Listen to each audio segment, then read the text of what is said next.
ನಾವು ಇವತ್ತಿನ ವಿಡಿಯೋದಲ್ಲಿ ಆಂಟಿ ವೇರ್ ಅವರು ಬರೆದಿರುವಂತಹ ದಿ ಎಗ್ ಅನ್ನುವಂತಹ ಶಾರ್ಟ್ ಸ್ಟೋರಿನ ಈ ವಿಡಿಯೋದಲ್ಲಿ ಡಿಸ್ಕಸ್ ಮಾಡೋಣ. ಆಂಟಿ ವೇರ್ ಅವರು ಅಮೆರಿಕದ well known science fiction writer ಆಗಿರ್ತಾರೆ. ಮತ್ತು ಅವರು ಫೇಮಸ್ ಅಂತ ಹೇಳಿದರೆ ಸೈಂಟಿಫಿಕ್ ಅಕ್ಯುರೇಸಿ ಮತ್ತು ಇಮ್ಯಾಜಿನೇಟಿವ್ ಸ್ಟೋರಿ ಟೆಲ್ಲಿಂಗ್ಗೆ. ಮತ್ತು ಇವರು ಚಿಕ್ಕ ವಯಸ್ಸಿನಲ್ಲೇ ಇಂಟ್ರೆಸ್ಟ್ ಇರುತ್ತೆ ಸೈನ್ಸ್ ಬಗ್ಗೆ ಮತ್ತು ಕಂಪ್ಯೂಟರ್ ಬಗ್ಗೆ.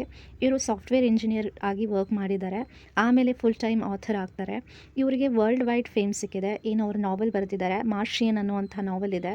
ಅದು ಒಂದು ಸಕ್ಸಸ್ಫುಲ್ ಫಿಲ್ಮ್ ಸಹ ಆಗಿದೆ. ಈ ಸ್ಟೋರಿ ಏನಿದೆ, ದಿ ಎಗ್ ಅನ್ನುವಂಥದ್ದು ತುಂಬ ಫೇಮಸ್ ಶಾರ್ಟ್ ಸ್ಟೋರಿ ಆಗಿದೆ. ಇದರಲ್ಲಿ ಥಾಟ್ ಪ್ರೊವೋಕಿಂಗ್ ಐಡಿಯಾಸ್ ಇದೆ. ಲೈಫ್ ಬಗ್ಗೆ, ಡೆತ್ ಬಗ್ಗೆ, ರೀಇನ್ಕಾರ್ನೇಷನ್ ಬಗ್ಗೆ. ರೀಇನ್ಕಾರ್ನೇಷನ್ ಅಂತ ಹೇಳಿದರೆ ಇಲ್ಲಿ ರೀಬರ್ತ್ ಅಂತ ಅಥವಾ ಪುನರ್ಜನ್ಮ ಅಂತ ಹೇಳ್ಬೋದು. ಮತ್ತು ಇವರು ಹ್ಯೂಮನ್ ಕನೆಕ್ಷನ್ಸ್ ಬಗ್ಗೆಯೂ ಸಹ ತುಂಬ ಚೆನ್ನಾಗಿ ಬರೆದಿದ್ದಾರೆ. ಸೊ ಇದರಲ್ಲಿ ನಾವು ಥೀಮ್ಸ್ ನೋಡೋದಾದರೆ ಸೈಂಟಿಫಿಕ್ ಕಾನ್ಸೆಪ್ಟನ್ನು ಪ್ರೆಸೆಂಟ್ ಮಾಡಿದ್ದಾರೆ. ಮತ್ತು ಡೀಪ್ ಫಿಲಾಸಫಿಕಲ್ ಕ್ವಶನ್ಸನ್ನು ಇದರಲ್ಲಿ ನೋಡ್ಬೋದು. ಮತ್ತು ಇವರು ಹ್ಯುಮ್ಯಾನಿಟಿ ಮತ್ತು ಯೂನಿವರ್ಸ್ ಬಗ್ಗೆಯೂ ಇಲ್ಲಿ ಕ್ಲಿಯರಾಗಿ ಇವ್ರ ಸ್ಟೋರಿಯಲ್ಲಿ ಮೆನ್ಷನ್ ಮಾಡ್ತಾ ಹೋಗಿದ್ದಾರೆ. ಈ ಸ್ಟೋರಿಯಲ್ಲಿ ಮೇಜರ್ ಕ್ಯಾರೆಕ್ಟರ್ಸ್ ಅಂತ ಹೇಳಿದರೆ ಇಲ್ಲಿ ಪ್ರೊಟಗನಿಸ್ಟ್ ಇರ್ತಾರೆ. ಅಲ್ಲಿ ನೇಮ್ ಮೆನ್ಷನ್ ಮಾಡಿಲ್ಲ, ಅನ್ನೇಮ್ಡ್ ಪ್ರೊಟಗನಿಸ್ಟ್ ಆಗಿರ್ತಾರೆ. ಅವರೇ ಇಲ್ಲಿ ಮೇನ್ ಕ್ಯಾರೆಕ್ಟರ್. ಅವರು 48 ಇಯರ್ಸ್ ಓಲ್ಡ್ ಮ್ಯಾನ್ ಆಗಿರ್ತಾರೆ. ಮತ್ತು ಇವರು ಒಂದು ಕಾರ್ ಆ್ಯಕ್ಸಿಡೆಂಟಲ್ಲಿ ಸತ್ತು ಹೋಗಿಬಿಟ್ಟಿರ್ತಾರೆ. ಇಲ್ಲಿ ಮತ್ತು ಗಾಡ್ ಅಂತ ಇದ್ದಾರೆ. ಸೊ ಇವರು casual patient teacher like creator ಆಗಿರ್ತಾರೆ. Who guide the protagonist about life time ಬಗ್ಗೆ ಅವರಿಗೆ ಪ್ರೊಟಗನಿಸ್ಟ್ಗೆ ಗೈಡ್ ಮಾಡ್ತಾರೆ. ಈ ಸ್ಟೋರಿಯಲ್ಲಿ ಈ ಮೇಜರ್ ಕ್ಯಾರೆಕ್ಟರ್ ಏನಿದ್ದಾರೆ, ದ ಪ್ರೊಟಗನಿಸ್ಟ್ ಮತ್ತು ಗಾಡ್ ಏನಿದ್ದಾರೆ, ಅವ್ರ ಮಧ್ಯ ನಡೆಯುವಂಥ ಕಾನ್ವರ್ಸೇಷನ್ನೇ ಈ ಸ್ಟೋರಿ ಆಗಿರುತ್ತೆ. ಈ ಸ್ಟೋರಿ ಬಿಗಿನ್ ಆಗುತ್ತೆ. ಆ ಮ್ಯಾನ್ ಅಂತ ಇದ್ದಾರೆ ಇಲ್ಲಿ, ಅವರೇ ಪ್ರೊಟಗನಿಸ್ಟ್ ಆಗಿರ್ತಾರೆ ಸ್ಟೋರಿಯಲ್ಲಿ. ಅವರು ಕಾರ್ ಆ್ಯಕ್ಸಿಡೆಂಟಲ್ಲಿ ಸತ್ತು ಹೋಗಿಬಿಟ್ಟಿದ್ದಾರೆ, ತೀರ್ಕೊಂಡಿದ್ದಾರೆ. ಮನೆಗೆ ವಾಪಸ್ ಬರಬೇಕಾದ್ರೆ ಕಾರ್ ಆ್ಯಕ್ಸಿಡೆಂಟ್ ಆಗಿರುತ್ತೆ, ಅದರಲ್ಲಿ ಅವರು ತೀರ್ಕೊಂಡ್ಬಿಟ್ಟಿರ್ತಾರೆ. ಅವರು ಸಾವಿನ ನಂತರ ಅವರು ಒಂದು ಸ್ಟ್ರೇಂಜ್ ಪ್ಲೇಸಲ್ಲಿ ತಮ್ಮನ್ನು ಪಡ್ಕೊತಾರೆ. ಒಂದು ಸ್ಟ್ರೇಂಜ್ ಸ್ಪೇಸಲ್ಲಿ ಇರ್ತಾರೆ. ಅವರು ಒಂದು ಎಂಪ್ಟಿ ಸ್ಪೇಸ್ ಇರುತ್ತೆ, ಅಲ್ಲಿ ಅವರು ದೇವರನ್ನು ಮೀಟ್ ಮಾಡ್ತಾರೆ. ಹಿ ಮೀಟ್ ಗಾಡ್ ದೇರ್. ಸೊ ಅಲ್ಲಿ ಗಾಡ್ ಇನ್ಫಾರ್ಮ್ ಮಾಡ್ತಾರೆ ಅವರಿಗೆ, ಹಿ ಹ್ಯಾಸ್ ಡೈಡ್, ಅವರು ಸತ್ತು ಹೋಗಿಬಿಟ್ಟಿದ್ದಾರೆ ಅಂತ ಇಲ್ಲಿ ಗಾಡ್ ಅವರಿಗೆ ಕನ್ಫರ್ಮೇಷನ್ನ ಕೊಡ್ತಾರೆ. ಮತ್ತು ಗಾಡ್ ಹೇಳ್ತಾರೆ ಅವರ ಸಾವು ಏನಿತ್ತು ಪೇನ್ಲೆಸ್ ಇತ್ತು, ಆದರೆ ಯಾವುದೇ ರೀತಿ ನೋವಿಲ್ಲದೇ ಅವರು ಸತ್ತಿದ್ದಾರೆ ಅಂತ ಗಾಡ್ ಅವರಿಗೆ ಹೇಳ್ತಾರೆ. ಸೊ ಇದನ್ನು ಕೇಳಿಬಿಟ್ಟು ಮ್ಯಾನಿಗೆ ತುಂಬ ಶಾಕ್ ಅಂತ ಅನಿಸುತ್ತೆ. ಅವರು ತನ್ನ ಫ್ಯಾಮಿಲಿ ಬಗ್ಗೆ ಯೋಚನೆ ಮಾಡ್ತಾರೆ, ಅವರ ಹೆಂಡತಿ ಮಕ್ಕಳ ಬಗ್ಗೆ ಇಲ್ಲಿ ಯೋಚನೆ ಮಾಡ್ತಾರೆ. ಅವರು ಹೇಗಿರ್ತಾರೆ ನಾನು ಇಲ್ಲದೆ ಅಂತ ಅವರು ಯೋಚನೆ ಮಾಡ್ತಾರೆ. ಮತ್ತು ಅವರ ಲವ್ ಮತ್ತು ರೆಸ್ಪಾನ್ಸಿಬಿಲಿಟಿ ಟುವರ್ಡ್ಸ್ ಫ್ಯಾಮಿಲಿ ಅನ್ನೋದು ಗೊತ್ತಾಗ್ತಾ ಹೋಗುತ್ತೆ. ಗಾಡ್ ಅವರಿಗೆ ಕನ್ಫರ್ಟ್ ಮಾಡ್ತಾರೆ, ಸಮಾಧಾನ ಮಾಡ್ತಾರೆ, ಹೇಳ್ತಾರೆ ಅವ್ರ ಫ್ಯಾಮಿಲಿ ರಿಕವರ್ ಆಗುತ್ತೆ ಮತ್ತು ಅವರು back to normal life lead ಮಾಡ್ತಾರೆ, ಅವರನ್ನು ಮರೆತು ಅವರು ಬದುಕೋದಕ್ಕೆ ಸ್ಟಾರ್ಟ್ ಮಾಡ್ತಾರೆ ಅಂತ ಗಾಡ್ ಅವರಿಗೆ ಹೇಳ್ತಾರೆ.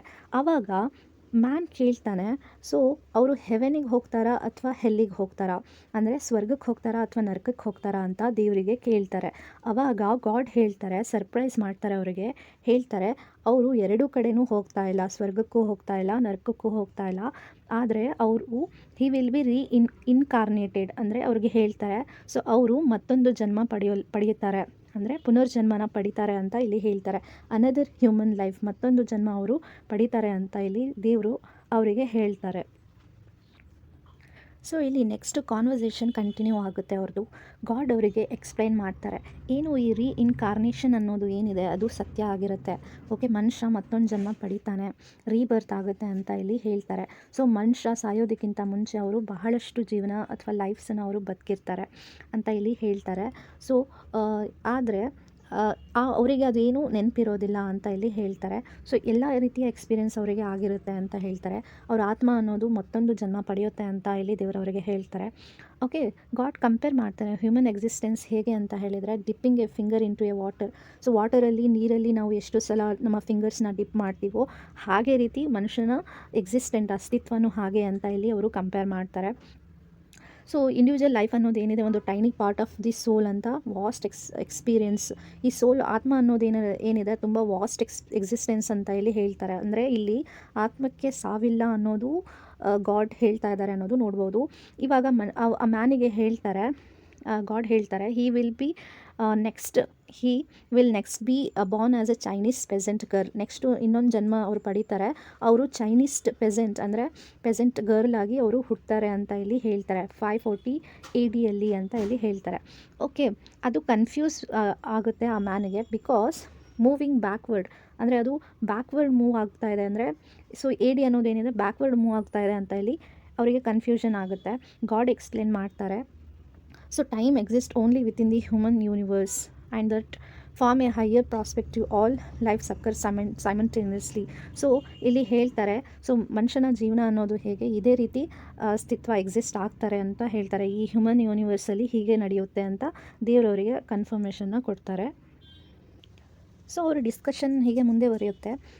ದೇವರು ಅವರಿಗೆ ಒಂದು ಅಸ್ಟಾನಿಷಿಂಗ್ ರಿಯಾಲಿಟಿನ ಹೇಳ್ತಾರೆ. ಓಕೆ, ಒಂದು ರಿವೀಲ್ ಮಾಡ್ತಾರೆ ಟ್ರೂ ನೇಚರ್ ಆಫ್ ರಿಯಾಲಿಟಿ, ಒಂದು ಸತ್ಯನ ಹೇಳ್ತಾರೆ.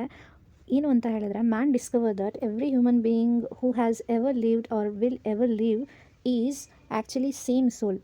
ಸೊ ಗಾಡ್ ಏನು ಹೇಳ್ತಾರೆ ಅಂದರೆ, ಈ ಸ್ಟೋರಿಯಲ್ಲಿ ಏನು ಮನುಷ್ಯ ಇದ್ದಾನೆ ಒಂದೇ ಸೋಲ್ ಆಗಿರುತ್ತೆ, ಒಂದೇ ಆತ್ಮ ಆಗಿರುತ್ತೆ. ತುಂಬ ಅವರು ಬೇರೆ ಬೇರೆ ಜೀವನನ ಬೇರೆ ಬೇರೆ ವ್ಯಕ್ತಿಯಾಗಿ ಅವರು ಹುಟ್ಟಿರ್ತಾರೆ ಅಂತ ಇಲ್ಲಿ ಹೇಳ್ತಾರೆ. ಸೊ ಅವರು ಮೇ ಬಿ ಕಿಂಗ್ ಆಗಿ ಹುಟ್ಟಿರ್ಬೋದು, ಬೆಗ್ಗರ್ಸ್ ಆಗಿ ಹುಟ್ಟಿರ್ಬೋದು, ಹೀರೋಸ್ ಆಗಿರ್ಬೋದು, ವಿಲನ್ಸ್ ಆಗಿರ್ಬೋದು, ವಿಕ್ಟಿಮ್ಸ್ ಆಗಿರ್ಬೋದು, ಒಪ್ರೈಸರ್ಸ್ ಆಗಿರ್ಬೋದು ಅಂತ ಇಲ್ಲಿ ಹೇಳ್ತಾರೆ. ಮೇ ಬಿ ಅವರು ಅಬ್ರಹಂ ಲಿಂಕನ್ ಆಗಿರಬಹುದು. ಅಬ್ರಹಂ ಲಿಂಕನ್ ಪ್ರೆಸಿಡೆಂಟ್ ಆಗಿದ್ರಲ್ವ, ಅಮೇರಿಕಾದ ಪ್ರೆಸಿಡೆಂಟ್ ಆಗಿರ್ತಾರೆ. ಸೊ ನೆಕ್ಸ್ಟು ಇನ್ನೊಬ್ಬರು ಯಾರು ಅಂತ ಹೇಳಿದರೆ, ಇಲ್ಲಿ ಜಾನ್ ವಿಕ್ಲಿಸ್ ಬೂತ್ ಅಂತ ಹೇಳ್ತಾರೆ. ಸೊ ಏನು ಇವರು ಫೇಮಸ್ ಸ್ಟೇಜ್ ಆ್ಯಕ್ಟರ್ ಆಗಿರ್ತಾರೆ. ಇವರು ಅಬ್ರಹಂ ಲಿಂಕನ್ನ ಸಾಯಿಸಿರ್ತಾರೆ. He has killed Abraham Lincoln. Okay, assassinate ಮಾಡಿರ್ತಾರೆ. ಓಕೆ, ಅವರಾಗಿ ಹುಟ್ಟಿರ್ಬೋದು, ಮತ್ತು ಅಡಲ್ಫ್ ಹಿಟ್ಲರ್ ಆಗೂ ಸಹ ಹುಟ್ಟಿರ್ಬೋದು ಅಂತ ಇಲ್ಲಿ ಹೇಳ್ತಾರೆ. ಓಕೆ, ಅದರಿಂದ ಬಹಳ ಜನ ಸಫರ್ ಆಗಿರಬಹುದು ಬಿಕಾಸ್ ಆಫ್ ಹಿಮ್ ಅಂತ ಇಲ್ಲಿ ಹೇಳ್ತಾರೆ.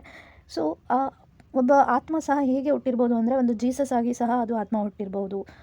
ಅವ್ರನ್ನ ತುಂಬ ಜನ ಫಾಲೋ ಮಾಡ್ತಾ ಇರಬಹುದು ಅಂತ ಇಲ್ಲಿ ಹೇಳ್ತಾರೆ. ಸೊ ಮ್ಯಾನ್ಗೆ ರಿಯಲೈಸ್ ಆಗುತ್ತೆ ಏನಿದೆ, ಒಂದು ಆ್ಯಕ್ಟ್ ಆಫ್ ಕೈಂಡ್ನೆಸ್ ಅನ್ನೋದೇನಿದೆ, ಕ್ರುಯಾಲಿಟಿ ಅನ್ನೋದೇನಿದೆ, ultimately directed towards himself, because all people are one soul living different lives ಅಂತ ಇಲ್ಲಿ ಮನುಷ್ಯನಿಗೆ ಗೊತ್ತಾಗುತ್ತೆ. ಸೊ ಒಂದೇ ಆತ್ಮ ಬಹಳಷ್ಟು ಜೀವನಗಳನ್ನು ಬದುಕ್ತಾ ಇರುತ್ತೆ. ಅಂದರೆ ಡಿಫ್ರೆಂಟ್ ಪೀಪಲ್ ಆಗಿ ಹುಟ್ಟಿರ್ತಾರೆ ಅಂತ ಇಲ್ಲಿ ಡಿಫ್ರೆಂಟ್ ಲೈಫ್ಸ್ ಆಗಿ ಬದುಕಿರ್ತಾರೆ ಅನ್ನೋದು ಮ್ಯಾನಿಗೆ ರಿಯಲೈಸ್ ಆಗ್ತಾ ಹೋಗುತ್ತೆ. ಫೈನಲಿ ಗಾಡ್ ಎಕ್ಸ್ಪ್ಲೇನ್ ಮಾಡುತ್ತೆ ಪರ್ಪಸ್ ಏನಿದೆ, ಈ ಎಕ್ಸ್ಟ್ರಾಡಿನರಿ ಅರೇಂಜ್ಮೆಂಟ್ ಏನಿದೆ, ಈ ಸಿಸ್ಟಮ್ ಏನಿದೆ, ಅದರ ಹಿಂದೆ ಇರುವಂತಹ ಪರ್ಪಸ್ಸನ್ನು ಗಾಡ್ ಎಕ್ಸ್ಪ್ಲೇನ್ ಮಾಡುತ್ತೆ. ಈ ಎಂಟೈರ್ ಯೂನಿವರ್ಸ್ ಏನಿದೆ ಒಂದು ಎಕ್ಸಿಸ್ಟ್ ಆಗುತ್ತೆ ಒಂದು ಮೊಟ್ಟೆ ರೀತಿ ಅಂತ ಹೇಳ್ತಾರೆ. ಈ ಏನು ಬ್ರಹ್ಮಾಂಡ ಅನ್ನೋದೇನಿದೆ, ಈ ಯೂನಿವರ್ಸ್ ಏನಿದೆ, ಅದು ಒಂದು ಮೊಟ್ಟೆ ರೀತಿ ಅಂತ ಹೇಳ್ತಾರೆ. ಅದನ್ನು ಒಂದು ಎಗ್ಗಿಗೆ ಕಂಪೇರ್ ಮಾಡ್ತಾರೆ. ಸೊ ಅದು ಹೇಳ್ತಾರೆ ಅದನ್ನು ಯಾಕೆ ಡಿಸೈನ್ ಮಾಡಿದ್ದಾರೆ ಹಾಗೆ ಅಂತ ಹೇಳಿದರೆ, ಅಲ್ಲಿ ಪ್ರತಿಯೊಂದು ಆತ್ಮ ಏನಿರುತ್ತೆ ಅಲ್ಲಿ ಗ್ರೋ ಆಗುತ್ತೆ, ಮೆಚ್ಯೂರ್ ಆಗುತ್ತೆ, ಬೆಳೆಯುತ್ತೆ ಅಂತ ಇಲ್ಲಿ ಹೇಳ್ತಾ ಇದ್ದಾರೆ. ಮತ್ತು ಎಕ್ಸ್ಪೀರಿಯೆನ್ಸ್ ಮಾಡುತ್ತೆ ಪಾಸಿಬಲ್ ಹ್ಯೂಮನ್ ಲೈಫನ್ನ. ಅದು ಒಂದು ಆತ್ಮ ಏನಿದೆ ಹ್ಯೂಮನ್ ಲೈಫನ್ನು ಎಕ್ಸ್ಪೀರಿಯೆನ್ಸ್ ಮಾಡುತ್ತೆ, ಎಮೋಷನ್ಸನ್ನು, ಭಾವನೆಗಳನ್ನು ಎಕ್ಸ್ಪೀರಿಯೆನ್ಸ್ ಮಾಡುತ್ತೆ, ಪ್ರಾಸ್ಪೆಕ್ಟಿವ್ಸ್ ಆಗಿರ್ಬೋದು, ಇದನ್ನೆಲ್ಲ ಎಕ್ಸ್ಪೀರಿಯೆನ್ಸ್ ಮಾಡುತ್ತೆ.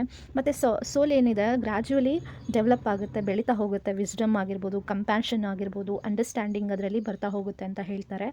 ಮತ್ತು ಗಾಡ್ ಡಿಸ್ಕ್ರೈಬ್ ಮಾಡ್ತಾರೆ ಮ್ಯಾನ್ ಏನಿದೆ, ಒಂದು ಮನುಷ್ಯ ಏನಿದೆ ಅದು ದೇವರ ಮಗು ಥರ, ಅಂದರೆ ಚೈಲ್ಡ್ ಥರ ಅಂತ ಇಲ್ಲಿ ಅವರು ಹೇಳ್ತಾರೆ. ಸೊ ಇಲ್ಲಿ ಹೇಳ್ತಾರೆ ಫೆಟಲ್ ಸ್ಟೇಜ್ ಅಂತ ಹೇಳ್ತಾರೆ. ಫ್ಯಾಟಲ್ ಸ್ಟೇಜ್ ಅಂತ ಹೇಳಿದರೆ ಒಂದು ಭ್ರೂಣ ಅಥವಾ ಒಂದು ಗರ್ಭ ರೀತಿ ಅಂತ ಇಲ್ಲಿ ಹೇಳ್ತಾರೆ. ಅದರಲ್ಲಿ ಸ್ಪಿರಿಚುವಲ್ ಡೆವಲಪ್ಮೆಂಟ್ ಆಗ್ತಾ ಇರುತ್ತೆ ಮನುಷ್ಯಂದು ಅಂತ ಇಲ್ಲಿ ಹೇಳ್ತಾರೆ. ಸೊ ಇಲ್ಲಿ ಏನು ಸೋಲ್ ಇದೆ ತುಂಬ ಎವ್ರಿ ಹ್ಯೂಮನ್ ಲೈಫನ್ನು ಅದು ಬದುಕ್ತಾ ಹೋಗುತ್ತೆ. ಥ್ರೂ ಔಟ್ ಹಿಸ್ಟ್ರಿಯಲ್ಲಿ ಸೋಲ್ ಹ್ಯೂಮನ್ ಲೈಫನ್ನು ಬದುಕ್ತಾ ಇದೆ ಅಂತ ಇಲ್ಲಿ ಹೇಳ್ತಾ ಇದ್ದಾರೆ.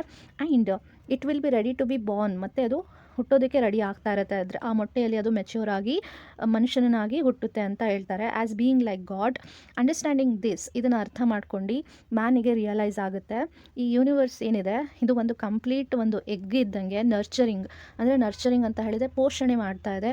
ಅದರದ್ದು ಗ್ರೋತಿಗೆ, ಮನುಷ್ಯನ ಗ್ರೋತಿಗೆ ಏನು ಪೋಷಣೆ ಮಾಡ್ತಾರೆ, ನರ್ಚರ್ ಮಾಡ್ತಿದೆ ಅನ್ನೋದು ಗೊತ್ತಾಗ್ತಾ ಹೋಗುತ್ತೆ. ಸೊ ಫೈನಲಿ ಸ್ಟೋರಿ ಎಂಡ್ ಆಗುತ್ತೆ. ಗಾಡ್ ಏನು ಮಾಡ್ತಾರೆ, ಆ ಮನುಷ್ಯನ, ಸೊ ಆ ಮ್ಯಾನನ್ನು ಇನ್ನೊಂದು ಜೀವನಕ್ಕೆ ಪುನರ್ಜನ್ಮನ ನೀಡಿ ಕಳಿಸ್ತಾರೆ. Okay, continue the endless journey of learning and self Discovery. ಮನುಷ್ಯ ಏನು ಅಂತ ಹೇಳಿದರೆ ಒಂದು ಆಪರ್ಚುನಿಟಿ, ಒಂದು ಅವಕಾಶ ಸಿಗುತ್ತೆ ಆ ಮನುಷ್ಯನಿಗೆ. ಸೊ ಒಂದು ಎಂಡ್ಲೆಸ್ ಜರ್ನಿ ಅಂತ ಹೇಳ್ಬೋದು, ಎಂಡೇ ಇಲ್ಲ ಆ ಜರ್ನಿಗೆ ಅಂತ ಹೇಳ್ಬೋದು. ಸೊ ಅಲ್ಲಿ ಅವರು ಲರ್ನಿಂಗ್, ಹೊಸ ವಿಷಯಗಳನ್ನು ಕಲಿತಾರೆ, ಡಿಸ್ಕವರ್ ಮಾಡ್ತಾರೆ ಅನ್ನೋದು ಇಲ್ಲಿ ಈ ಸ್ಟೋರಿಯಲ್ಲಿ ನೋಡ್ಬೋದು. ಸೊ ಫೈನಲಿ ನಾವು ಸ್ಟೋರಿನ ಕನ್ಕ್ಲೂಷನ್ ಮಾಡ್ಬೋದು. ಒಂದು ಏನು ಇದೆ, ದಿ ಎಗ್ ಅನ್ನೋದು ಏನಿದೆ ಒಂದು ಪ್ರಫೌಂಡ್ ಫಿಲಾಸಫಿಕಲ್ ಶಿಫ್ಟ್ ಆಗಿರೋದೆ. ಸೊ ಒಂದು ತುಂಬ ಫಿಲಾಸಫಿಕಲಿ ತುಂಬ ಸ್ಟೋರಿನ ತುಂಬ ಚೆನ್ನಾಗಿ ಬರೆದಿದ್ದಾರೆ. ಅಲ್ಲಿ ಒಂದು ಏನಿದೆ, ಈ ಯೂನಿವರ್ಸನ್ನು ಏನು ಮಾಡಿದೆ, ಈ ಬ್ರಹ್ಮಾಂಡ ಏನೇನು ಮಾಡಿದ್ದಾರೆ ಅದು ಅದು ಎಂಪ್ಟಿ ಇಲ್ಲ. ಅದೇನಾಗಿದೆ ಅಂತ ಹೇಳಿದರೆ ಒಂದು ಕಾಸ್ಮಿಕ್ ಓಮ್ ಅಂತ ಹೇಳಿದರೆ ಒಂದು ಗರ್ಭ ಅಂತ ಹೇಳ್ತೀವಲ್ವ. ಸೊ ಅದರಲ್ಲಿ ಏನು ಅಂತ ಹೇಳಿದರೆ ಪ್ರತಿಯೊಂದು ಸೋಲ್, ಪ್ರತಿಯೊಂದು ಆತ್ಮ ಏನಾಗುತ್ತೆ, ನರ್ಚರ್ ಆಗುತ್ತೆ, ಗ್ರೋತ್ ಆಗುತ್ತೆ ಅನ್ನೋದು ನೋಡ್ಬೋದು. ಮತ್ತು ಪ್ರತಿಯೊಂದು ಮನುಷ್ಯ ಏನಿದೆ ಇಂಟರ್ಯಾಕ್ಷನ್ ಮಾಡ್ತಾರೆ. ಸೊ ಇಂಟರ್ಯಾಕ್ಷನ್ ವಿತ್ ಹಿಮ್ಸೆಲ್ಫ್, ಅಂದರೆ ಆತ್ಮ ಒಂದೇ ಆಗಿರುತ್ತೆ, ಶರೀರಗಳು ಬೇರೆ ಆಗಿರುತ್ತೆ, ಬಾಡೀಸ್ ಏನಾಗಿರುತ್ತೆ ಬೇರೆ ಬೇರೆ ಆಗಿರುತ್ತೆ ಅಂತ ಇಲ್ಲಿ ಹೇಳ್ತಾ ಇದ್ದಾರೆ. ಸೊ ಈ ಸ್ಟೋರಿ ಏನು ಮಾಡುತ್ತೆ ಅಂದರೆ ರೀಫ್ರೇಮ್ ಮಾಡುತ್ತೆ. ಹ್ಯೂಮನ್ ಬೀಯಿಂಗ್ ಏನಿದ್ದಾರೆ ಎಕ್ಸ್ಪೀರಿಯೆನ್ಸ್ ಮಾಡ್ತಾರೆ, ಏನಿದು ಎಂಪತಿ ಇರ್ಬೋದು ಅಥವಾ hurting another is A self harm. ಅವರು ಒಬ್ಬರಿಗೆ ಹರ್ಟ್ ಮಾಡಿದ್ರೆ ಅವರು ತನ್ನ ಆತ್ಮಕ್ಕೆ ಅವರು ಹರ್ಟ್ ಮಾಡ್ದಂಗೆ. ಓಕೆ, ಸೊ ಅನ್ನೋದು ಇಲ್ಲಿ ನೋಡ್ಬೋದು. ಸೆಲ್ಫ್ ಕೇರ್, ಒಬ್ಬರಿಗೆ ಸೆಲ್ಫ್ ಕೇರ್ ಮಾಡಿದ್ರೆ ಅವರಿಗೆ ಸೆಲ್ಫ್ ಕೇರ್ ಮಾಡ್ದಂಗೆ ಅಂತ ಇಲ್ಲಿ ಹೇಳ್ಬೋದು. ಮತ್ತು ಏನಿದೆ ಲೈಫ್ ಪರ್ಪಸ್ ಏನಿದೆ ಅಂತ ಹೇಳಿದರೆ ಹೆವನ್ ಅಥವಾ ಹೆಲ್ಲಿಗೆ ಹೋಗೋದಂಥದ್ದಲ್ಲ, but mature through collective suffering. ಏನು ಮನುಷ್ಯ ಈ ಭೂಮಿ ಮೇಲೆಲ್ಲ ಸಫರ್ ಆಗ್ತಾನೆ, ಅದು ಒಂದು ಕಲೆಕ್ಟಿವ್ ಮೆಚ್ಯೂರಿಟಿ ಬರಲಿ ಅಂತ ಇಲ್ಲಿ ಆ ರೀತಿ ಮಾಡಿರ್ತಾರೆ ಅಂತ ಹೇಳ್ತಾರೆ. ಜಾಯ್ ಮತ್ತು ಸಫರಿಂಗ್ ಮತ್ತು ಜಾಯ್ ಎರಡೂ ಸಹ ಮನುಷ್ಯನಿಗೆ ಸಿಗ್ತಾ ಹೋಗುತ್ತೆ ಭೂಮಿಯಲ್ಲಿ. ಸೊ ಇಲ್ಲಿ ಹಿಸ್ಟ್ರಿ ಏನಿದೆ, soul is finally ready to transcend the ego. So ಈ ಸೋಲ್ ಅನ್ನೋದು ಏನಾಗಿದೆ ಒಂದು ಎಗ್ಗಲ್ಲಿ ಮೆಚ್ಯೂರ್ ಆಗ್ತಾ ಹೋಗುತ್ತೆ ಅಂತ ಇಲ್ಲಿ ಹೇಳ್ಬೋದು. Join the creator as on equal ಆಗಿ ಹೇಳ್ತಾರೆ. ಸೊ ಫೈನಲಿ ಈ ಸ್ಟೋರಿ ಏನಾಗುತ್ತೆ, ಅದೇ ಒಂದು ಫಿಲಾಸಫಿಕಲ್ ಕ್ವಶನ್ಸನ್ನ ಇಲ್ಲಿ ರೈಸ್ ಮಾಡ್ತಾ ಹೋಗುತ್ತೆ. ಥಾಟ್ ಪ್ರೊವೋಕಿಂಗ್ ಐಡಿಯಾಸು ಈ ಸ್ಟೋರಿಯಲ್ಲಿ ಚೆನ್ನಾಗಿ ಮೆನ್ಷನ್ ಮಾಡಿದ್ದಾರೆ. ಈ ಸ್ಟೋರಿಯಲ್ಲಿ ಮೇಜರ್ ಥೀಮ್ಸ್ ನೋಡಿದರೆ ಇಲ್ಲಿ ಯೂನಿಟಿ ಆಫ್ ಹ್ಯುಮ್ಯಾನಿಟಿ ಅಂತ ಇಲ್ಲಿದೆ. ನೆಕ್ಸ್ಟು ಎಂಪತಿ ಆ್ಯಂಡ್ ಕಂಪ್ಯಾಷನ್ ಅನ್ನೋದಿದೆ. ರೀಇನ್ಕಾರ್ನೇಷನ್ ಅಂತ ಏನಿದೆ, ಸೋಲ್ ಮತ್ತೆ ರೀಬೋರ್ನ್ ಆಗುತ್ತೆ ಅಂತ ಇಲ್ಲಿ ಹೇಳ್ತಾರೆ. ನೆಕ್ಸ್ಟ್ ಸ್ಪಿರಿಚುವಲ್ ಗ್ರೋತ್ ಅಂತ ಇದೆ, ಪರ್ಪಸ್ ಆಫ್ ಲೈಫ್ ಅಂತ ಇದೆ, ಇಂಟರ್ ಕನೆಕ್ಟೆಡ್ನೆಸ್ ಅನ್ನೋದು ಮೇಜರ್ ಥೀಮ್ ಆಗಿ ನೋಡ್ಬೋದು. ಸೊ ನೆಕ್ಸ್ಟು ಇಲ್ಲಿ ನೇಚರ್ ಆಫ್ ಗಾಡ್ ಅಂತ ಇದೆ. Next self Discovery, moral responsibility ಅನ್ನೋದು, ಟೈಮ್ ಆ್ಯಸ್ ಅನ್ ಇಲ್ಯೂಷನ್ ಅನ್ನೋದು, ಗಾಡ್ ಪ್ರಾಸ್ಪೆಕ್ಟಿವ್ಸ್ ಅಂತ ನೋಡ್ಬೋದು, universal brotherhood, the universe as an egg ಅಂತ ಇಲ್ಲಿ ಮೇಜರ್ ಥೀಮ್ಸ್ ಆಗಿ ನಾವು ಈ ಸ್ಟೋರಿಯಲ್ಲಿ ನೋಡ್ಬೋದು.